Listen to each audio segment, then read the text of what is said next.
Welcome back. Joining us today for House Call is Janice Schreier. She's the Child Adolescent Clinical Therapist with Mayo Clinic Health System, and we're talking about Attention Deficit Hyperactivity Disorder, or ADHD as it's commonly known. And my first question to you is just, what is ADHD?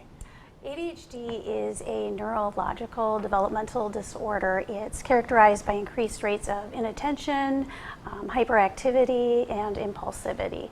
So you have two kids of the same age, you're going to have a kid with ADHD is just going to have a little bit more of the behaviors of impulsivity and inattention than the average child.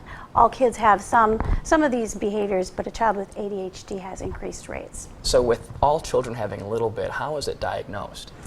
So diagnosis doesn't just take a piece of paper and you don't ask a couple of questions. You want to have a really good history. A good clinician will talk to parents, teachers, they'll interview the child, and they'll rule out other disorders that could mimic ADHD, such as anxiety or depression or even learning disorders. And once diagnosed, how is it treated from that point onward? The best treatment for ADHD does include the family or the parents and guardians. At Mayo Clinic, we have a number of resources, including individual therapy, family therapy. There could be skills training.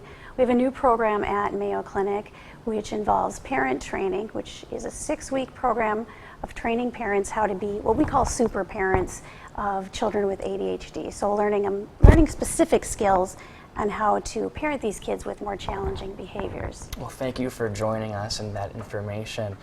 Be sure to stay with us because we'll have one more check of your forecast when we return.